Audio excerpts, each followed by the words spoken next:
Olá, tudo bem com você? Espero que esteja tudo ótimo. Meu nome é João Cláudio Rufino e eu sou, pessoal, professor na Faculdade de Teologia, justamente na área bíblica. E eu quero já dar a cada um de vocês as boas-vindas aqui no nosso canal, que tem justamente o intuito de levar um aprofundamento bíblico. Se você realmente quer saber o que o texto bíblico quer dizer, sem distorções, sem fundamentalismos, você está no lugar certo. E o texto de hoje, ele é muito especial. E ele é muito especial por quê? Porque ele se encontra justamente num momento fundamental da narrativa de Lucas, que é justamente o momento em que Jesus está fazendo o seu discurso lá em Jerusalém, já nas últimas fases, últimos momentos do seu percurso ministerial. E Jesus, dentro deste capítulo, está falando a respeito dos sinais do fim dos tempos. Exatamente. E aqui trata-se, portanto, da continuidade. Nós estamos no capítulo 21, versículos 20 até o 28. Um texto que muitas pessoas interpretam de forma muito errada. Exatamente isso, tá bom? Mas vamos lá, antes da gente mergulhar nesse texto tão profundo, tão maravilhoso, que revela muitas coisas pra gente, quero dar dois avisos.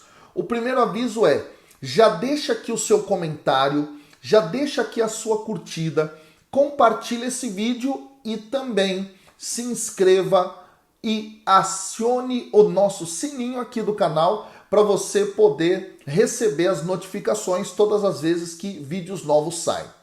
O segundo aviso é muito importante, eu vou ser bem breve nele. Qual é o ponto? Gente, tem dias que a liturgia da igreja, nossa igreja católica, ela repete as leituras, tá? Então, nós temos o ano A, o ano B, o ano C. Cada um desses anos lê um evangelho. E como vocês sabem, são 365 dias. Claro, alguns desses dias, né, por exemplo, num determinado ano, se lê outro evangelho. Tá? Um dia eu vou explicar isso melhor para vocês. Mas não tem texto suficiente de um determinado evangelho para cobrir todos os dias. Então, muitas vezes a igreja repete a perícope estudada, ou no domingo ou nos dias da semana. Então, se você entrar aqui no nosso canal e não ver o vídeo novo, tá? É porque na realidade esse vídeo já foi postado, a perícope já foi comentada, tudo bem? Então fica claro isso aí, beleza? Bom, vamos sem mais delongas ler o nosso texto, que diz assim: quando virdes Jerusalém cercada de exércitos, sabei que está próxima a sua devastação. Então, os que estiverem na Judéia fujam para os montes. Os que estiverem dentro da cidade saiam. E os que estiverem nos campos não entrem nela, porque serão dias de punição, nos quais deverá cumprir-se tudo o que foi escrito. Ai daquelas que estiverem grávidas e estiverem amamentando naqueles dias. Com efeito, haverá uma grande angústia na terra e cólera contra este povo. Cairão ao fio da espada, levados cativos para todas as nações. Jerusalém será pisada por nações, até que se cumpram os tempos das nações. Haverá sinais no sol, na lua e nas estrelas, e na terra as nações estarão em angústia, inquietas pelo bramido do mar e das ondas. Os homens desfalecerão de medo, na expectativa que ameaçará o mundo habitado, pois os poderes dos céus serão abalados, e então verão o Filho do Homem vindo numa nuvem com poder e grande glória.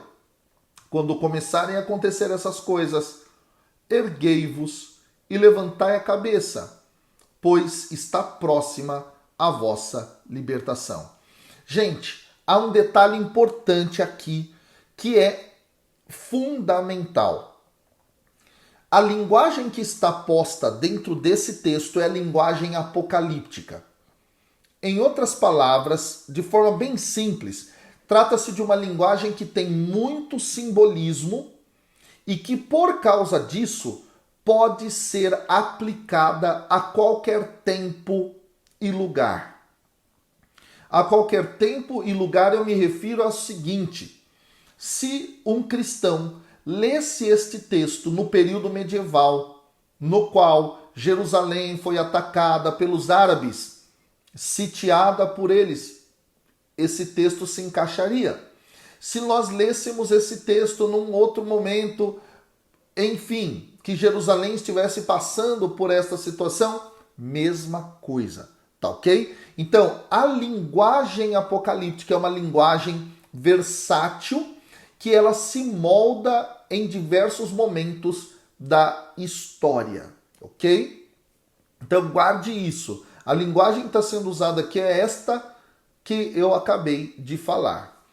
O versículo 20 diz assim: quando virdes Jerusalém cercada de exércitos, começa assim, e ora, há um detalhe, Jerusalém foi cercada de exércitos várias vezes ao longo da sua história, tá?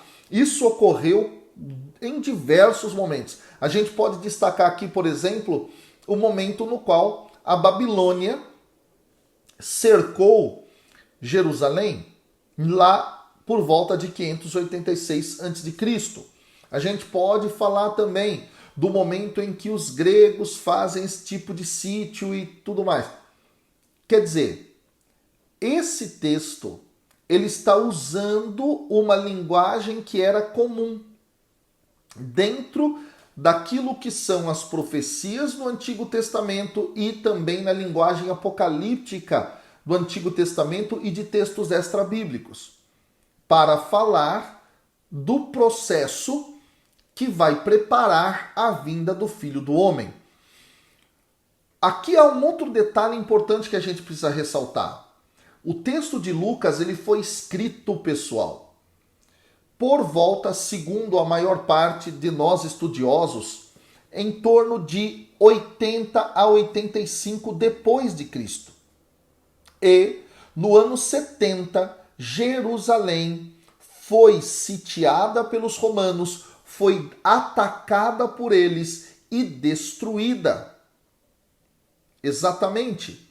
Então, o texto está sendo escrito depois da destruição histórica de Jerusalém. E isso significa duas possibilidades. Uma, que Jesus antecipou isso justamente num processo, não é, profético / apocalíptico / escatológico, tá? Mas também que esse discurso pode ter sido colocado dentro das palavras de Jesus num processo de anacronismo, justamente para enfatizar que o momento em que a comunidade lucana está lendo o texto seria o momento justamente da manifestação gloriosa do Filho do Homem. Ou seja, para mostrar urgência no processo de conversão, porque Jesus está voltando rápido. Essa é uma possível análise e interpretação também, ok? Aí vem a expressão, sabei que está próxima a devastação. Devastação aqui, em grego, é eremoses. Eremoses, pessoal, é uma palavra que está presente no Antigo Testamento grego, no livro de Daniel, no capítulo 12, versículo 11. E aqui há um detalhe muito interessante. O livro de Daniel é um livro apocalíptico. E nesse momento, ele está justamente fazendo referência a este processo de que haveria uma devastação antes da manifestação gloriosa do Filho do Homem. E aí há um detalhe muito interessante quando nós lemos Daniel, lá no capítulo 9, versículo 27, é dito assim: ele fará firme aliança com muitos por uma semana. Na metade da semana fará cessar o sacrifício e a oferta de manjares. Sobre a asa das abominações virá o assolador, até que a destruição que está determinada se derrame sobre eles. Aqui aparece justamente de novo Eremoses, né, nessa destruição. O texto possivelmente está ecoando a tradição de Daniel. A ideia de que virá uma devastação final do mundo. Essa é a visão apocalíptica, ok?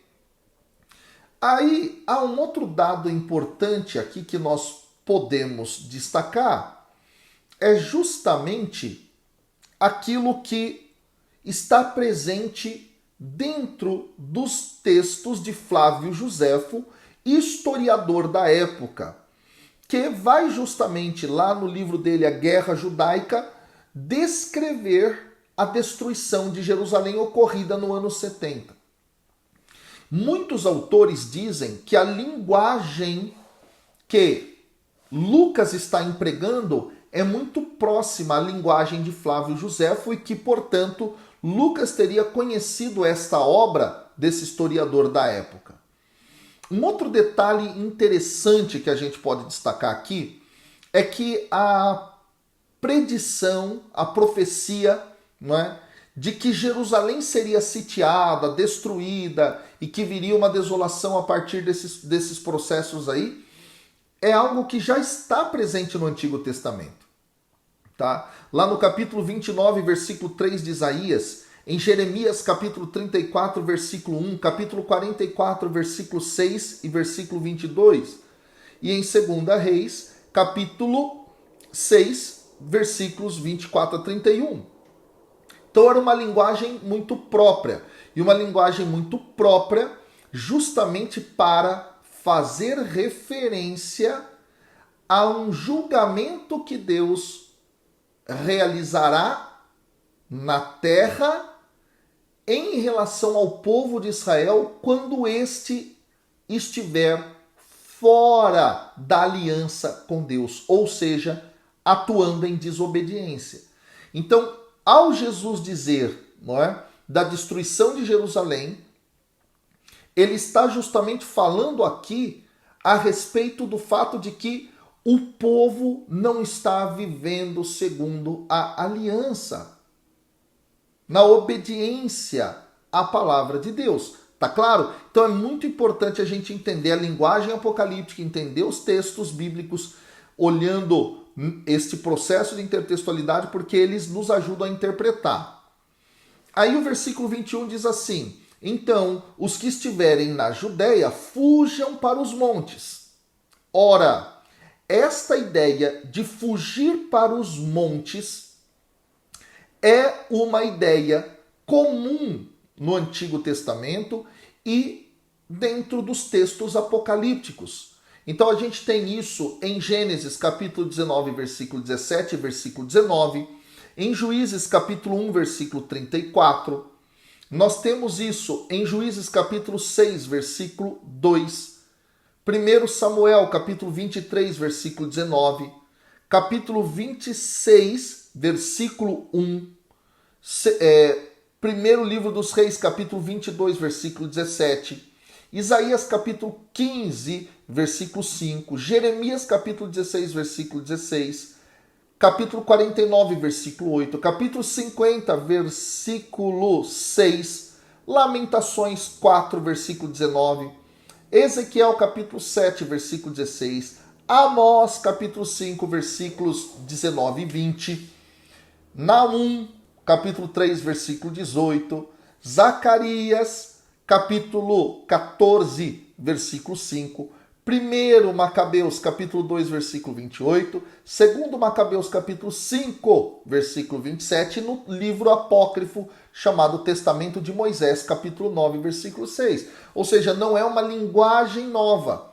Essa ideia de que quando algo vier de catástrofe deve-se fugir para a montanha é algo presente já no Antigo Testamento. E aí diz assim: os que estiverem dentro da cidade saiam, e os que estiverem nos campos não entrem nela. Também essa é uma frase, ou melhor, são duas frases, duas expressões que estão também presentes no Antigo Testamento. Por exemplo, lá em Jeremias capítulo 51, versículo 45. Saí do meio dela. Dela qual? Do que? Cidade. Ó povo meu, salve cada um a sua vida do brasume da ira do Senhor. Então essa ideia de fugir da cidade, porque a cidade será destruída, é uma visão presente no Antigo Testamento para falar do julgamento de Deus. E aí nós temos isso presente em Jeremias no capítulo 21, versículos de 8 a 10, ok? E dentro de outros textos, sobretudo textos que vão falar no Antigo Testamento do momento do exílio da Babilônia, que eu já citei aqui, inclusive a data 540, por aí, antes de Cristo, ok? Então, textos dessa época vão falar com essa linguagem e vão compreender que esse processo é um processo de momento de julgamento de Deus. Aí vem o versículo 22, porque serão dias de punição. Essa expressão, dias de punição, dentro da língua grega, tem o sentido de dia de vingança, tá? É muito interessante isso. Remerai ekdikseos hautai eisin é a expressão que está na língua grega aqui, tá? É dias de punição. Dias de punição ou vingança no sentido justamente de um julgamento que Deus vai realizar. É aqui também outro dado, uma alusão muito clara ao texto grego do Antigo Testamento do profeta Oséias, no capítulo 9, versículo 7. A expressão basicamente se repete, pessoal. Então Lucas, ele tem consciência disso, tá? E esse anúncio que faz Oséias, né, desse dia da punição, ou dia do julgamento, ou dia da vingança do Senhor, é uma acusação que ele está fazendo, lá dentro do seu contexto, ao povo de Israel que rejeitou ao Senhor e renegou o seu profeta.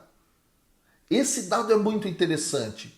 Então parece que Jesus, dentro da narrativa lucana, vai assumir justamente este tipo de concepção. Ele está fazendo um oráculo de julgamento sobre a cidade de Jerusalém. E aí diz o texto, nos quais deverá cumprir-se tudo o que foi escrito. Essa expressão, tu plestenai pantata gegramena, que é uma expressão muito interessante na língua grega, ela tem a ver justamente com aquilo que está já no Antigo Testamento. Nós temos isso em diversos textos, eu deixei tudinho anotado aqui, são muitos textos, são mais de 10, eu não vou nem citar todos aqui, tá? Porque senão a gente demoraria muito tempo, mas é uma expressão comum também no Antigo Testamento, ela é eco desse tipo de linguagem de julgamento. Aí o texto vem, ai daquelas que estiverem grávidas e estiverem amamentando naqueles dias. Com efeito haverá uma grande angústia na terra e cólera contra este povo. Veja, Jesus está falando de um julgamento contra esse povo, tá? E aqui há um detalhe interessante. Aquilo que na Bíblia de Jerusalém, que é a tradução que eu estou utilizando aqui, é traduzido como angústia, no grego é a palavra ananke. E ananke significa necessidade, caristia. Então, quando Paulo fala, não é, lá em Coríntios, que pregar o evangelho é uma necessidade que se me impõe, é uma obrigação que se me impõe, ali a palavra é ananque também, tá?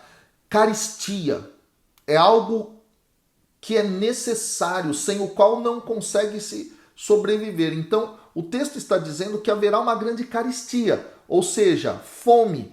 E a imagem da fome é uma imagem presente na linguagem, no linguajar daquilo que é o julgamento de Deus.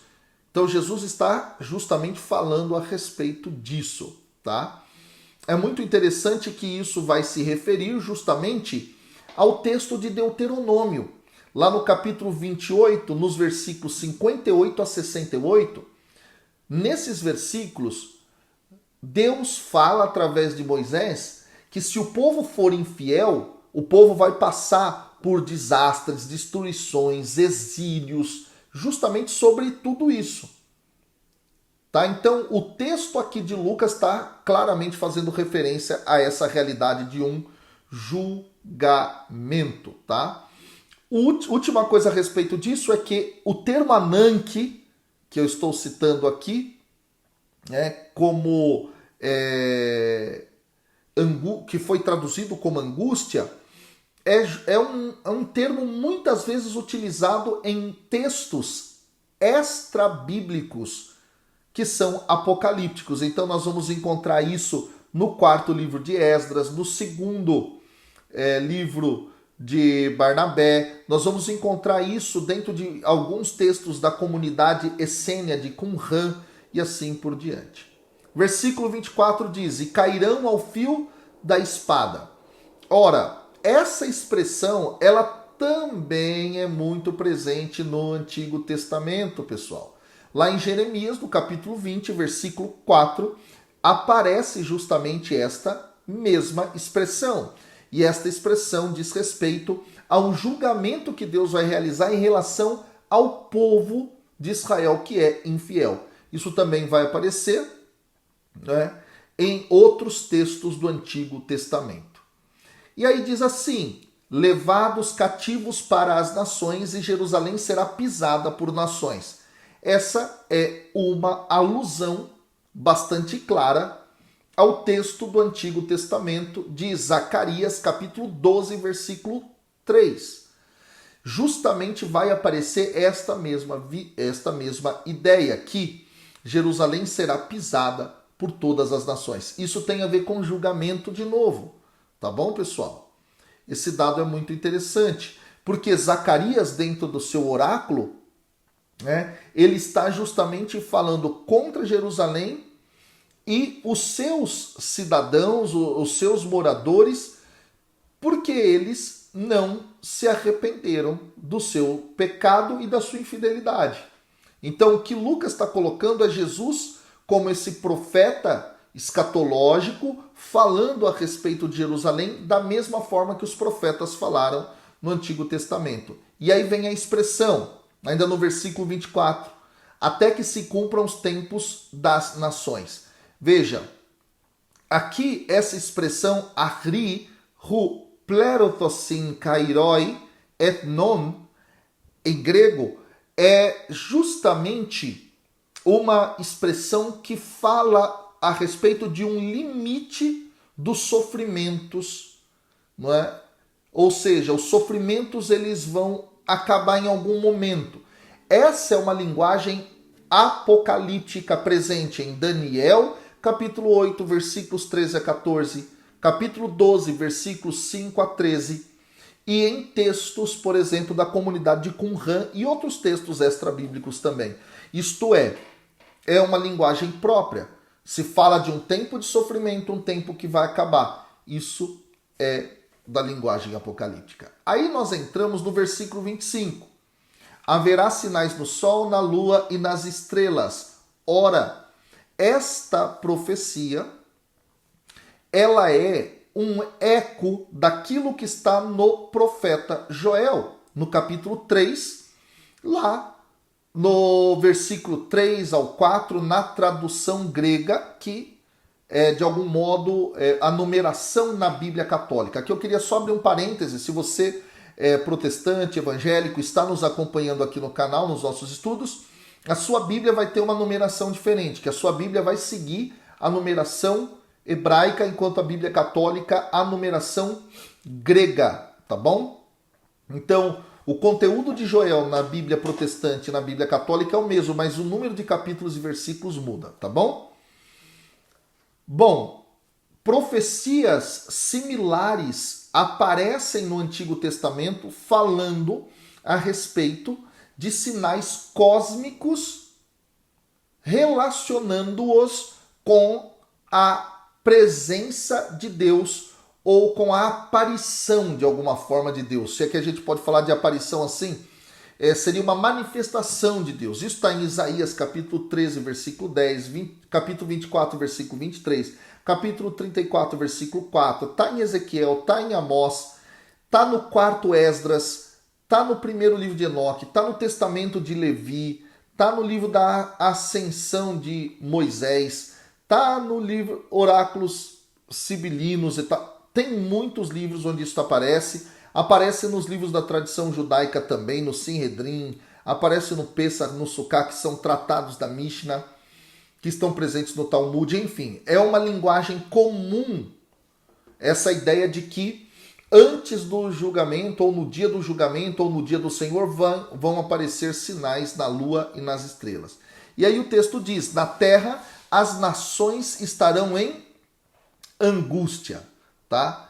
Aqui, essa palavra angústia não é a mesma que apareceu anteriormente. Por isso que às vezes quando a gente lê em português, a gente não consegue captar a mensagem. Porque aqui a palavra já é outra, tá? A palavra é sinoque. E essa palavra sinoque, ela pode ser traduzida como perplexidade. Então as nações estarão perplexas, boquiabertas, olhando para aquela realidade, né, que está ocorrendo. E aí continua o texto. Essas nações ficarão inquietas pelo bramido do mar e das ondas. Essa expressão bramido do mar e das ondas, ela está presente como intertextualidade, possivelmente no Salmo 46, versículo 3, tá? E no Salmo 45, versículo 4. Há expressões correlatas falando a respeito deste barulho do mar e das ondas, que é justamente uma manifestação do poder do Altíssimo. Então, no dia do Senhor, o poder do Altíssimo vai se manifestar. Aí o versículo 26 diz, os homens desfalecerão de medo. Aqui no grego também pode se traduzir para o português como cairão de medo ou desmaiarão de medo, na expectativa do que ameaçará o mundo habitado, pois os poderes dos céus serão abalados, tá? Aqui o que a gente destaca? Esses poderes do céu que serão abalados. Essa é uma expressão também que está presente dentro de alguns outros textos que estão no Antigo Testamento, como no livro de Joel, em Isaías também no capítulo 34, versículo 4. E isso tem a ver com os poderes do céu seriam as estrelas, a lua, o sol, tá? E eles serão abalados no sentido de que haverá um processo de modificação no cosmos, modificação no mundo no dia do Senhor, ok? E aí vem o versículo 27 e o versículo 28 para encerrar o texto de hoje, que é muito interessante. Aí aparece então, verão o Filho do Homem vindo numa nuvem com poder e grande glória. Aqui é uma referência direta a Daniel capítulo 7, versículo 13, que é justamente o momento em que o Filho do Homem vem com poder e glória. Dynamis em grego, kai, doxa, dynamis, poder, kai e doxa, glória, ele vem para reinar.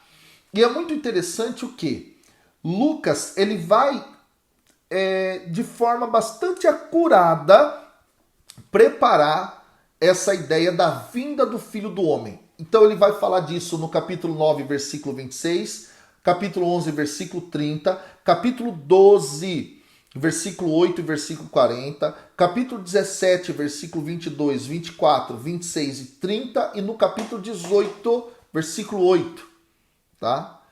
E aí o versículo 28 termina então. Quando começarem a acontecer essas coisas, erguei-vos e levantai a cabeça, pois está próxima a vossa libertação. Esse levantai a cabeça, aqui no grego, é um verbo muito interessante para a obra lucana.